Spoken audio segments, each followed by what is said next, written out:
11월 24일 아침 저희들에게 주시는 하나님 말씀은 누가복음 12장 13절로 21절까지 말씀입니다. 말씀을 함께 봉독합니다.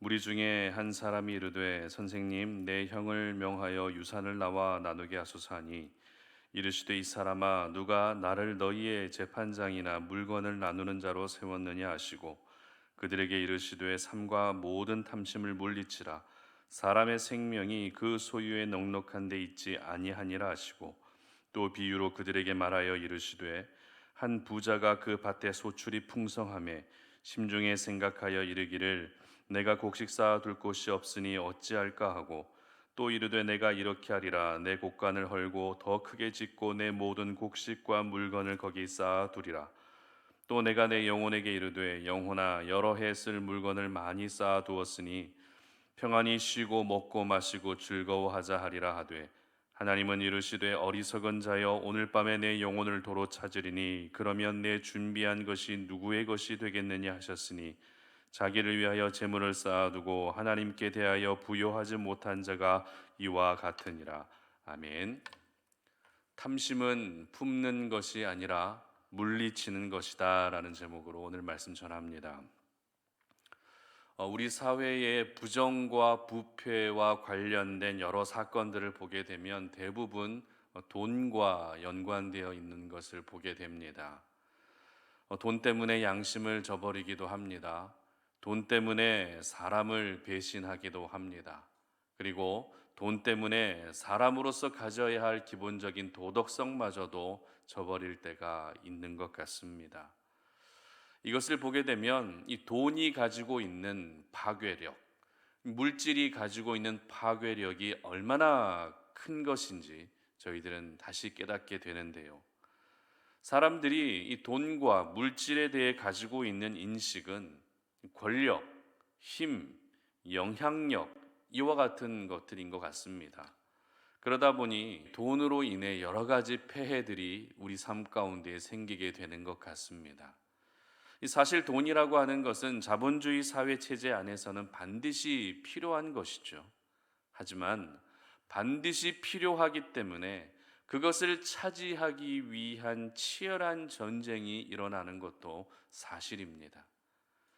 그렇다면 하나님의 사람으로서 이 돈, 물질에 대해서 가져야 할 건강한 생각은 어떤 생각일까요? 그것은 바로 탐심을 버려야 한다는 것입니다. 비록 내가 넉넉하지는 않다 할지라도 내가 살아가는 데 있어서 돈으로 인해 어려움이 생기지 않을 정도만 된다면 그것으로 충분하다라고 여기며 사는 것이 바로 하나님의 사람들이 가져야 할 물질관이라는 것이죠. 왜냐하면 이 돈은 탐심으로 이어질 가능성이 거의 100%이기 때문에 그렇습니다. 여러분, 탐심이 무엇입니까? 탐심은 필요 이상으로 더 많이 가지고자 하는 마음이 바로 탐심입니다. 그렇기 때문에 이 돈에 대한 탐심뿐만 아니라 어떤 부분에서든지 탐심이 생기기 시작하면 오로지 그것만 신경 쓰느라 신앙 양심을 잃어버리기도 하고 사람으로서의 그런 도덕성마저도 상실하게 되는 것입니다. 그래서 사도 바울은 골로새서 3장 5절의 말씀에서 그러므로 땅에 있는 지체를 죽이라 곧 음란과 부정과 사욕과 악한 정욕과 탐심이니 탐심은 우상 숭배니라 이렇게 기록하고 있는 것이죠. 여러분, 탐심이 우상 숭배라고 말할 정도라면 이 탐심이라는 것이 얼마나 위험한 것인지 저희들은 오늘 이 아침에 먼저 생각할 수 있어야 하는 것입니다. 오늘 본문에서도 역시 예수님은 탐심에 대해서 물리치라고 말씀하고 계시는데요. 15절 말씀 보시기 바랍니다. 그들에게 이르시되 삼가 모든 탐심을 물리치라 사람의 생명이 그 소유에 넉넉한 데 있지 아니하리라 하시고 아멘. 오늘 예수님께서 이와 같은 말씀을 하신 이유가 있습니다. 한 사람이 예수님을 찾아옵니다.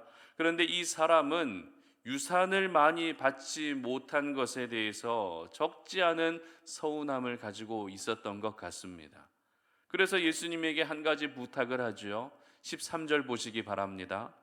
무리 중에 한 사람이 이르되 선생님 내 형을 명하여 유산을 나와 나누게 하소서. 여러분, 오늘 예수님에게 찾아와서 이와 같은 부탁을 하고 있는 이 사람의 부탁의 내용을 보시면 어떤 생각이 드십니까? 한편으로는 얼마나 서운하고 또 억울했기에 예수님께 이와 같은 부탁을 하고 있을까라는 그런 짠한 마음도 듭니다. 그러나 예수님은 오늘 이 사람의 부탁에 대해서 어떻게 대답하고 계십니까? 14절 보시기 바랍니다. 이르시되 이 사람아 누가 나를 너희의 재판장이나 물건 나누는 자로 세웠느냐 하시고. 아멘. 무슨 말입니까? 나는 너희들의 사적이고 개인적인 문제를 해결해 주기 위해 이 땅에 온 것이 아니다라는 것이죠. 예수님께서 이 땅에 오신 목적은 하나님과 사람들 사이에 중재자로 오신 것이지 개인적인 문제를 해결해 주기 위해 오신 것이 아니라는 것입니다. 그렇기 때문에 오늘 예수님에게 부탁하고 있는 이 사람의 유산 문제는 사정만을 보게 되면 조금 딱하기는 하지만 이 사람은 지금 예수님이 이 땅에 왜 오셨는지를 전혀 모르고 있었다는 것입니다. 오히려 예수님을 자신의 문제 해결을 위한 수단으로 이용하고 있었던 것이죠. 그래서 오늘 예수님은 이 사람아 라고 책망하고 계시는 것입니다. 그리고 이어지는 말씀이 어떤 말씀이었습니까? 탐심을 물리치라는 말씀입니다. 여러분, 예수님이 아무 이유 없이 탐심을 물리치라고 하셨을까요? 그렇지 않죠. 오늘 예수님에게 찾아온 이 사람의 마음이 지금 탐심으로 가득 차 있었기 때문에 돈에 대한 탐심, 물질에 대한 탐심, 재산에 대한 탐심이 있었기 때문에 이 사람을 향해 탐심을 물리치라고 말씀하신 것입니다. 이 부분은 이어지는 예수님의 비유의 말씀을 보게 되면 더 정확하게 알 수 있습니다. 예수님이 해주셨던 비유의 말씀이 어떤 말씀이었는가 하면 세상 재물로 영원한 생명을 얻을 수 있을 것이라 착각하고 있었던 한 부자의 이야기였습니다. 그리고 이 비유의 결론으로 예수님이 이렇게 말씀하십니다. 21절 보시기 바랍니다. 자기를 위하여 재물을 쌓아두고 하나님께 대하여 부여하지 못한 자가 이와 같으니라. 아멘. 무슨 말입니까? 자기를 위하여 재물을 쌓아두는 탐심을 가지는 것은 가장 어리석은 모습이라는 것입니다. 세상 재물을 가지고서는 결코 우리 영혼의 안식이 찾아올 수 없음에도 불구하고 내가 더 많이 소유하면 내 몸도 편하고 내 영혼도 평안해질 것이라는 심각한 착각을 책망하고 계셨던 것입니다.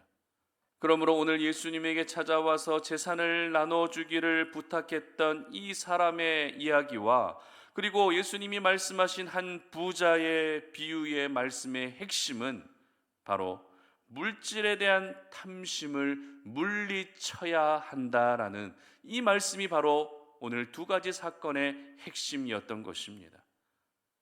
탐심이란 앞서 말씀드린 것처럼 필요 이상으로 더 많이 가지고자 하는 마음입니다.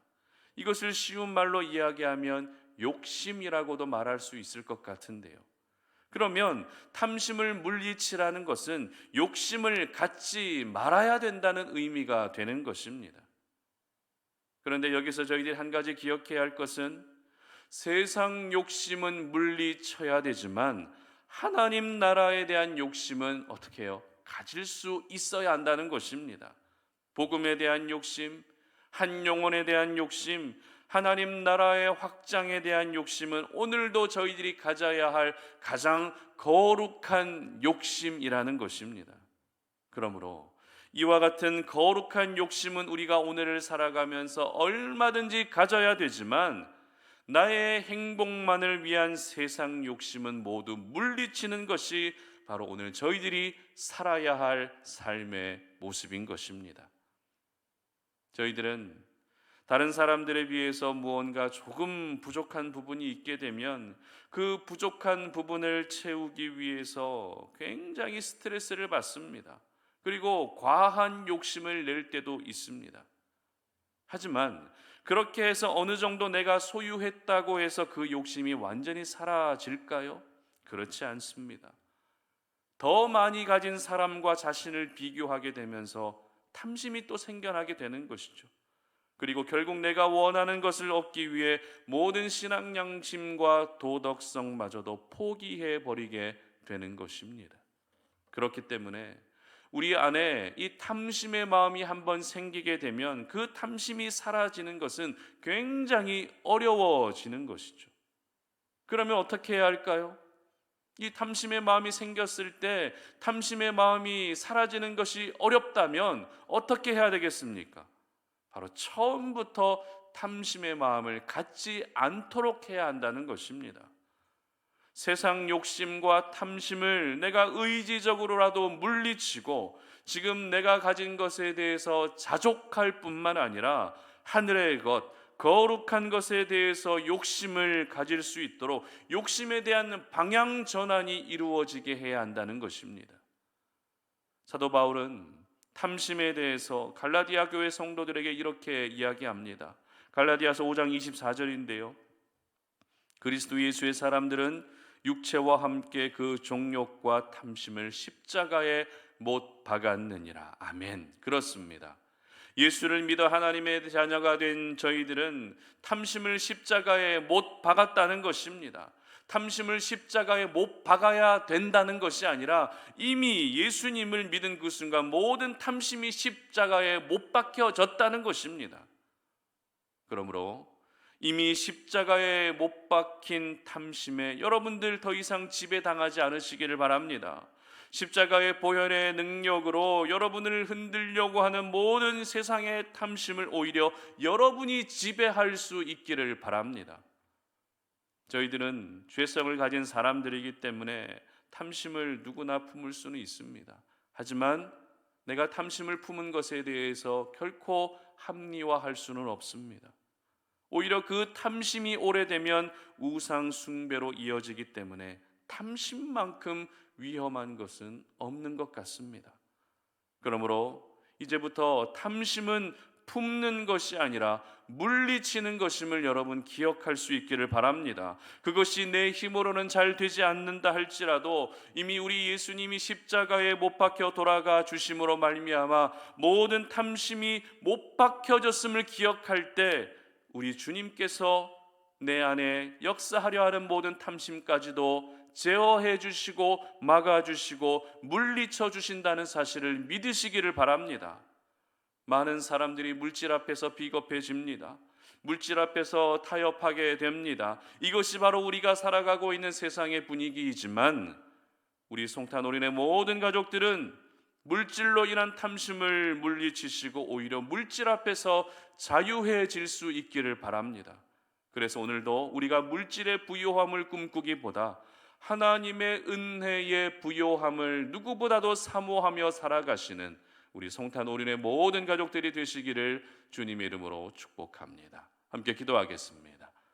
하나님 아버지 감사합니다. 우리가 오늘 이 하루를 시작하면서 탐심은 품는 것이 아니라 물리치는 것임을 우리의 마음에 깊이 새깁니다. 물질에 대한 탐심, 세상의 것들에 대한 그런 탐심들이 우리 안에 생겨나지 아니하도록 하나님 도와주시옵소서.